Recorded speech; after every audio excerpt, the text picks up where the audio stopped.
নমস্কার, সবাই কেমন আছেন? বংমায়ের ঘরকন্নাতে আপনাদের অনেক অনেক স্বাগত। আজ রবিবার, ঘড়িতে এখন বাজে ৮টা। শরীরটা ভীষণ খারাপ আজ ৪-৫ দিন ধরে। গুড্ডিকে একটু সুস্থ করে তুললাম। গুড্ডির তো পক্স হয়েছিল, আপনারা সকলেই জানেন। গুড্ডিকে সুস্থ করার পরের দিন থেকেই আমার শরীরটাও ভীষণ খারাপ হয়ে যায়। সে বিছানা থেকে ওঠার মতো নেই আমি, এমনটা খারাপ। কিন্তু তখন পক্স আমার বেরিয়েছিল না। ২ দিন বাদেই লক্ষ্য করলাম যে সারা গায়ে গোটা গোটা ফুসকুড়ির মতো। ডাক্তারের কাছে ছুটে গেলাম। ডাক্তার দেখা মাত্রই বলল যে হ্যাঁ, পক্স হয়েছে। তারপর থেকে আর কি, এই যে বিছানায় মশারির মধ্যেই তো সারাক্ষণ থাকতে হয়, তাই রয়েছি। মেয়েটার হয়েছে ভারী কষ্ট। আসলে একার সংসারে মা যদি অসুস্থ হয়ে পড়ে থাকে তাহলে তো বোঝেনি যে সংসারটার কি অবস্থা হয়। ও তো ওর মতো যা খুশি তাই করে বেড়াচ্ছে। ওর বাপিই সামলাচ্ছে ওকে সারাটা দিন। ওর বাপিই ওকে স্নান করানো, খাওয়ানো, সমস্তটা করছে।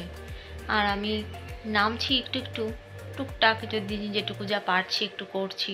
আসলে গুড্ডির বাপি রান্নাবান্না কোনো দিন কিছু করেনি তো, ওই জন্য ও খুব একটা কিছু পারে না রান্নাবান্না করতে চাইছে।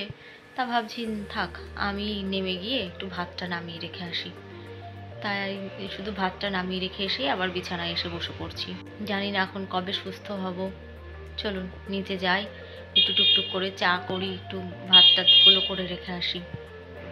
গুড্ডির বাপি যেরকম বাজারপত্রটা নিয়ে আসতে সেরকমটাই ধরে রেখে দিচ্ছে। কিছুই আর কোটোই কোটোই তোলা হচ্ছে না। শুধুমাত্র চালের কৌটোটাও চেনে। চাল নিয়ে আসলেই বাজার থেকে ও নিজে হাতেই সেটা চালের জায়গায় ঢেলে রাখে। বাজার থেকে কি আনতে হবে না হবে সেসবও আমি দেখে বলতে পারছি না। নিজে থেকেই যা আনছে তা দেখছি বিস্কুটের প্যাকেটটা মনে করে নিয়ে এসেছে। সকালবেলা তো খাই শুধুমাত্র ১ কাপ লিকার চা আর ২টো মেরি বিস্কুট। ঘুম থেকে উঠেই এটি আমার গ্যাসের ওষুধ খাওয়ার মতো কাজ দেয় সারাটা দিনের। এই মেরি বিস্কুটের জায়গায় অন্য কোনো বিস্কুট কিংবা লিকার চায়ের জায়গায় দুধ চা কিংবা কফি যদি সকালবেলায় খেয়ে ফেলি কোনো দিন, ব্যাস সেদিন সারাটা দিন গ্যাস অম্বলে ভুগতে থাকি। সেদিন দেখছি রাস্তায় এই বিস্কুট নিয়ে দুজনের মধ্যে আলোচনা চলছে। একজনের কাছে এই বিস্কুটটা ভীষণ প্রিয়, মেরি বিস্কুটটা, আর অপরজনের কাছে নাকি এটা খুব পাতি বিস্কুট, তাই সে বেকারির ভালো ভালো বিস্কুট খায়। যার কাছে যাই হোক না কেন, এইটাই আমার কাছে সেরা। এই যে ১ কাপ চা দিয়ে ২টো বিস্কুট দিয়ে খেয়ে নিলাম। এবার সারাটা দিন কাজে এনার্জি পাওয়া যায় বেশ, শরীরটাও বেশ ফ্রেশ লাগে। বোনের বর সেদিন গুড্ডিকে দেখতে এসেছিল, এই চকোসের প্যাকেটটা নিয়ে এসেছে। কত বড় এক প্যাকেট চকোস, তা এখনও কোটো ঢালা হয়নি, এটাকে ঢালবো এখন। গুড্ডিরটাই এখনও প্যাকেট খোলা হয়নি। আবার গতকালকে এসেছিল আমাকে দেখতে। এই দেখুন কত কী সব নিয়ে এসেছে। একটা দেখছি হরলিক্স নিয়ে এসেছে আমার জন্য, উইমেন্স প্লাস। কি জানি খেতে কেমন হবে, আমি তো এসব খেতে পারি না খুব একটা। বোন বলেছে দিদির শরীরটা খারাপ আর এইসব কেনাকাটা করে নিয়ে আমাকে দেখতে এসেছিল। হরলিক্স, কত ফলমূল নিয়ে এসেছে, খেজুরের প্যাকেট, একটা ডাবও এনেছিল। এগুলোও সে কালকে থেকে এভাবেই পড়ে আছে। আজকে এগুলোকে একটু সব জায়গায় জায়গায় গুছিয়ে ফেলতে হবে।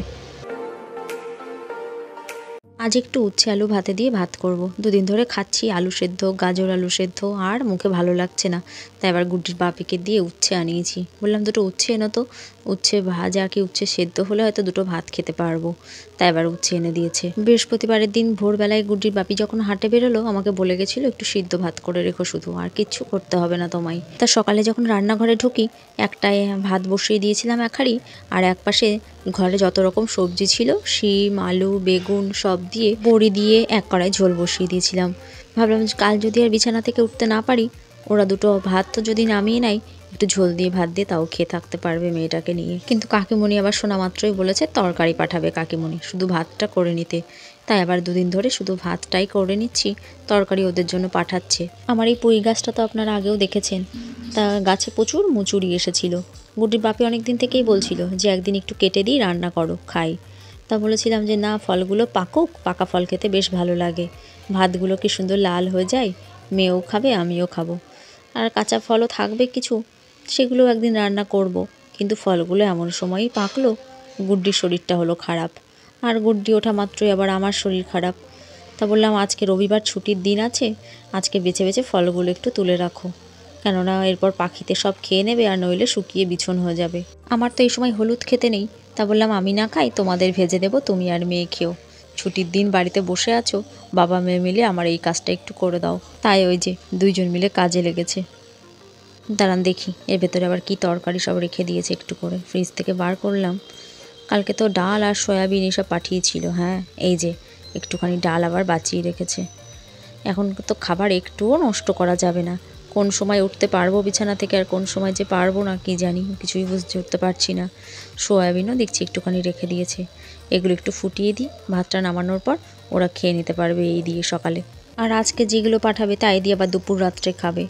আমার জন্য তো ভাতের ভেতর উচ্ছে আলু সিদ্ধ দিয়েই দিয়েছি, সকাল দুপুর আমার হয়ে যাবে। এই যে বাপির সাথে বাজারে গেছিল, কি নিয়ে এসেছে আবার হাতে করে। বিছানায় রাখে না, শোনা নিচে রেখে দাও। পেয়ারা নিয়ে এসছো, নিচে রাখো। আস্মিতার সাথে দেখা আছে? কি ও বাজারে গেছে বাজার করতে? তাহলে ওর দিদি পড়তে যাচ্ছে, ওর সঙ্গে যাচ্ছে। এই আসার সময় আবার কি বাজার করলা এখন? কি কি বাজার করলা? ফুলকপি, একটু চাল, আমার জন্য একটা বিস্কুট ছিল, আমি একটা ঝাল বিস্কুট বললাম, নিল না। তুই বাড়িতে তরকারি খাস না, কিছু ঝাল ঝাল বিস্কুট খাবি? বেশি ঝাল না, এমনি একটু ঝাল ঝাল ঝাল ঝাল। হুম, মিষ্টি বিস্কুট কি সবসময় ভালো লাগে? একটু ঝাল ঝাল, হ্যাঁ বাচ্চাদের মতোই একটু ঝাল ঝাল। প্রতিটা দিন বাজারে যাওয়ার জন্য বায়না একটাই কারণ, বাজারে গিয়ে নতুন কি জিনিস দেখতে পাবে সেটা আগে হাতিয়ে নেবে, সেটার জন্য বায়না। তা কোন বিস্কুট ওর চোখে পড়েছে, ওর বাপি কিনে দেয়নি, তাই আবার আমার কাছে এসে বলছে সেটা। তুমি এখানে শুয়ে শুয়ে থাকবা। তিনটে তিনটে এই আমার তিনটে বললো। মার কাছে মা খাবে ওগুলো, তুই তাহলে একটাই পাবি কিন্তু। কেন তুমি? এটা আমি খাবো না। তো তুমি একটা নাও, সবাই খাবো। নাও বাপিকে একটা দাও। 3-4টে দিন হয়ে গেল এই ঘরের ভেতরেই পড়ে আছি, আর ভালো লাগছে না বিছানায় শুয়ে থাকতে। একটু উঠে বাইরে বেরিয়ে আসলাম, ভাবলাম দেখি ছাদে গিয়ে গুডির বাপি কি যেন একটা করছে মনে হচ্ছে। রোদে যাব না, এখানটাতেই দাঁড়িয়ে থাকবো। গুড্ডির বাপির আজ ভীষণ মন খারাপ, বহুদিন পর আজ রবিবার দোকানটা ছুটি পেয়েছে, আর বাড়িতে বসেই তাকে কাটাতে হচ্ছে, আমার সেবা যত্ন করতে হচ্ছে। পড়ি এসে গেছে, এইটুকু গেছে। প্যান্ডি তো ছোট দিকেই হবে, প্যান্ডি গাছ বড় হয় না তো। প্যান্ডি গাছ কিরকম হবে বলো তো, এই ফুল হবে আর ডাল ছাড়বে, ফুল হবে ডাল ছাড়তে ছাড়তে পুরো ভরে যাবে গাছ, কোথাও বাকি থাকবে না। কেন আগের বছর দেখো না তুমি? না, একটু ডালপালা ছাড়বে তারপর তো। ডালপালা ছাড়তে ছাড়তেই তো ফুল হবে, এই তো ফুল হবে আর ডাল ছাড়বে। দেখো এটা বিকেলবেলায় এক বালতি জল নিয়ে ছাদে এসে আমিও রোজ গাছগুলো একটু করে জল দিয়ে দিচ্ছিলাম। প্রতি বছরই দেখি 2-4টে করে নতুন টব কেনে, তাই এবার তো আর কেনেনি, পুরোনোগুলোতেই সব লাগিয়েছে। ছোলাগুলো কোথায় লাগিয়েছো? লাগিয়েছো আদৌ? কি ওই তো ভেতরে দেওয়া আছে। এর ফুল গাছের মধ্যেই? না না, জলে দেওয়া আছে, অঙ্কুরোদ্গম বেরো, ওই ঝাঁকাটাই লাগাও। তবে জল দেওয়া থাকবে, ঝাঁকার উপরে ছোলা থাকবে।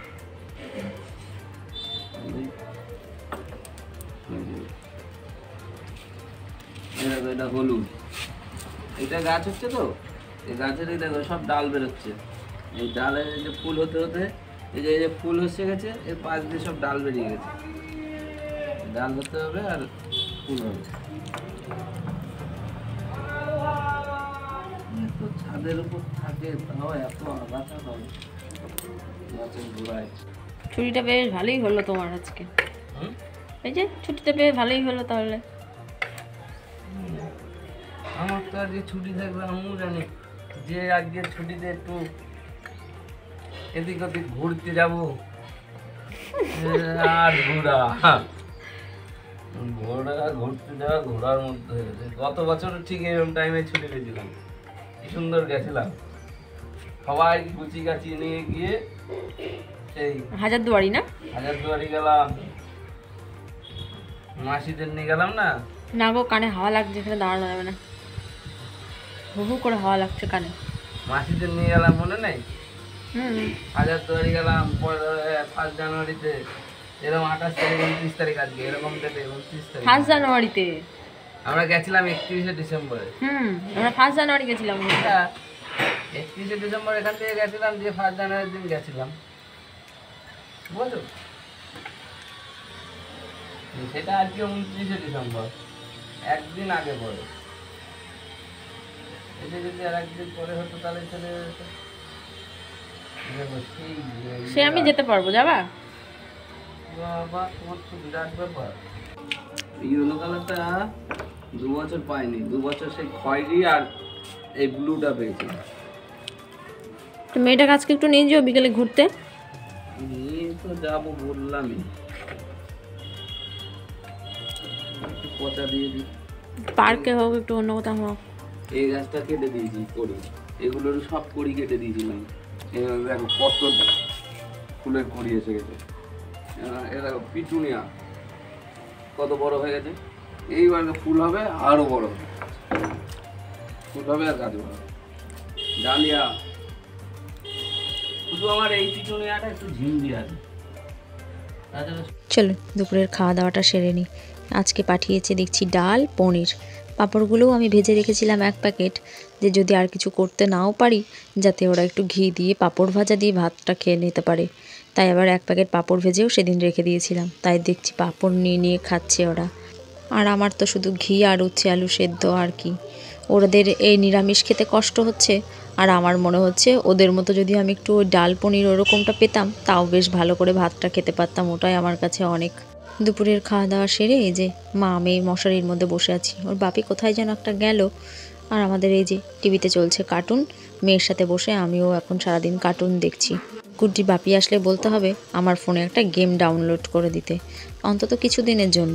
সুস্থ হয়ে গেলে আবার নয় সেটা ডিলিট করে দেবো। কিন্তু আর সময় কাটছে না। মেয়েটাকে একটু পড়াতে বসবো, তা সে তো আবার আমার কাছে বসবে না। তার বাপি যতক্ষণে নিয়ে বসবে একটুখানি, সে তখন বসবে। কি রে, তুই পড়তে বসবি না? হ্যাঁ, বাপি আসবে তারপর? তুমি পড়াতে পারবে আমার নাকি? হ্যাঁ, পড়াতে পারবো না, বই নিয়ে আয়, ঠিক পারবো। না হবে না, যা বই নিয়ে আয়। পারবে না, বাপি বলেছে। যা। হঠাৎ মনে পড়লো আজ তো গুড্ডির নাচের ক্লাস আছে। 2 সপ্তাহ শরীর খারাপের জন্য কামাই হয়েছে, যেতে পারেনি। তা আজ শুধু শুধুই বা কেন কামাই করবে। ওর বাপিকে বললাম তুমি একটু ঝট করে মেয়েকে রেডি করিয়ে দিয়ে আসো। আজ রবিবারে শুধু তবলার সাথে একটুখানি প্র্যাকটিস করাই, বেশিক্ষণ সময় লাগবে না। খুব বেশি হলে আধ ঘন্টা মতো ক্লাস হয় আজকে। একটুখানি দিয়ে আসো, আবার খানিকক্ষণ পদে গিয়ে নিয়ে এসো। আর আমি এটাকে আজকে কোথাও একটু ঘুরতেও নিয়ে যেও বলে রেখেছি, কেননা পরীক্ষার পর সবাই ছুটিতে দাদু বাড়ি ঘুরতে গেছে। আমার মেয়েটা তো অসুস্থ হয়ে বিছানায় পড়ে থাকলো। তবে এই শুক্রবারে একদম ঠিকঠাক হয়ে গেছিলো যে আমিও বাড়ি যাব গুড্ডিকে নিয়ে। গুড্ডির বাপি গিয়ে পরে একদিন নিয়ে আসবে, 2 দিন থাকবো ওখানে। তাই এই যে আমিও তো বিছানায় পড়ে গেলাম, আর কি করে যাই। তা মেয়েটার কোথাও ঘোরা বেড়ানো হলো না, ছুটিও প্রায় শেষ হতে চললো। তাই বলেছি গুড্ডির বাপিকে আজ একটু মেয়েকে পার্কে হোক কোথাও হোক ঘুরিয়ে নিয়ে এসো। ওর বাপিও বলেছে নিয়ে যাবে নাচের ক্লাস থেকে এলেই। গুড্ডির বাপির নিজেরই আজ চরম মন খারাপ, আর রবিবারটা এইভাবে বাড়িতে নষ্ট হচ্ছে দেখে। গত বছর তো এই সময় আমরা মাসিরা মিলে আমাদের বাড়িতে গেছিলাম 31শে ডিসেম্বর, তারপর ফার্স্ট জানুয়ারির দিন ওখান থেকে সবাই মিলে হাজারদুয়ারি গেছিলাম ঘুরতে। বেশ ভালোই মজা হয়েছিল, সারাটা দিন ভালোই কেটেছিল। তাই এবছর তো সেটাও মনে হচ্ছে আর হবে না। তাই বললাম দুজনে অন্তত এখানে কাছে পিঠ থেকে কোথাও ঘুরে আসো সন্ধ্যাবেলায়, দুজনেরই তাও মনটা একটু ভালো লাগবে। গুড্ডি তো নাচের ক্লাসে গেছে, এক্ষুনি চলে আসবে। তা আমি আবার ঝট করে নিচে আসলাম একটু, যে একটু কফি আর একটু পাউরুটি আছে ফ্রিজে, একটু বাটার লাগিয়ে নিয়ে যাই। সন্ধ্যাবেলায় সবাই এই খেয়ে নেবো, তারপর ওরা ঘুরতে বেরোবে। অ্যালোপ্যাথি ওষুধ এমনিতেই খেতে পারি না, কি বড় বড় ওষুধ আর কি কড়া কড়া ওষুধ। বাবা, মনে হচ্ছে যেন ওষুধ তো না, এক একটা পাথরের টুকরো। তাই গুড্ডির বাপিকে বলছি এই পাথরের টুকরোগুলো সব এবার আমার পেটের মধ্যে জমা হচ্ছে। সন্ধ্যাবেলাতেও খাওয়ার পরে ওষুধ রয়েছে, তাই পাউরুটিগুলো সেঁকে নিয়ে যাই। একটু কিছু না খেয়ে তো আর ওষুধগুলো খাওয়া যাবে না। গুড্ডির বাপি বলছিল যে তুমি বসো, আমি গিয়ে নিয়ে আসবো ঠিক। তা দেখলাম এই বসে বসেই পাউরুটি শেখা, পুড়িয়ে টুড়িয়ে ফেলবে, পারবে না ঠিকঠাক করে করতে। দরকার নেই, আমি আস্তে আস্তে যাই, গিয়ে করে নিয়ে আসি, তুমি বসো। এতক্ষণে বোধহয় গুড্ডিকে আনতেও চলে গেছে। গুড্ডি এইমাত্রই এসে পড়বে। 3 জনে একসাথে বসে টিফিনটা সেরে নিই, তারপর ওরা ঘুরতে যাবে আর আমি একটু ঘরেই বসে থাকবো। গুড্ডির যখন পক্স হয় ডাক্তারের কাছে নিয়ে গেলে ডাক্তার যখন বললেন যে এটা ছোঁয়া নাড়া থেকে হয়, আর যার একবার হয়ে গেছে তার আর হওয়ার চান্স থাকে না, কিন্তু যার হয়নি তার এটা থেকে হতে পারে। তখন থেকেই তো ভয় ভয় ছিলাম যে গুড্ডির বাপির তো হয়ে গেছে ছোটোবেলায়, চিন্তা নেই, আমার হয়নি। এবার যদি আমার হয় তাহলে মেয়েটাকে কে সামলাবে? মেয়েটার তো আমি করছি, কিন্তু মেয়েটাকে কে দেখবে? বাবা মেয়ের তো ভীষণ কষ্ট হয়ে যাবে। কিন্তু দেখুন দেখতে দেখতে দিনগুলো এক এক করে ঠিক কেটেও যাচ্ছে। কিছুটা আমি করছি, কিছুটা গুড্ডির বাপি করছে, কাকিমণি ওদিক থেকে দুদিন ধরে একটু তরকারি পাঠাচ্ছে। সব মিলিয়ে চলে যাচ্ছে দিনগুলো বেশ। ভগবান ঠিক পরিস্থিতি সামলে দেয়, যেমন পরিস্থিতি দেয় আমাদের বিপদ দেয়, তেমন দেখুন ভগবান আবার বিপদ কিন্তু ঠিক সামলেও দেয়। আমরা শুধুই ভয় পাই। আমি শুধু ঠাকুরকে ডেকেছিলাম যে ঠাকুর আমাকে তুমি বিছানায় ফেলো না, যা দিবা দাও, কিন্তু বিছানায় যেন ফেলো না, আমি যেন উঠে একটু কাজকর্ম করে দিতে পারি ওদের। তা দেখুন গুড্ডির থেকে কিন্তু আমার পরিমাণে অনেকটাই বেশি বেরিয়েছে, কিন্তু যাই হোক উঠে আমি একটু ওদের করে তো দিতে পারছি। কি নিয়ে এসছো? জিলাপি। পেন? ঘর তো তোমার আছে ঘরে। একটা কয়েন ঢুকিয়ে দিয়েছি। আবার রাস্তা থেকে কয়েন ঢুকিয়ে নিয়ে এসছো, কই দেখি দেখি। দাদা পড়বে না। পড়বে না তো, এর ভিতরে রাখলে পড়ে না, ভর্তি হবে তারপর ভাঙতে হবে। এটা তো ভর্তি হচ্ছে। হ্যাঁ এটা আমার একার, এটা তোমাদের। ও, ভর্তিটা আমাদের হয়ে গেল তো, হ্যাঁ ঠিক আছে। আমারটা অনেক দেরি আছে ভাঙা। না ভর্তিটা তো লাগবে না তো, না তাহলে ভেঙে আমি কিছু একটা কিনে নেবো।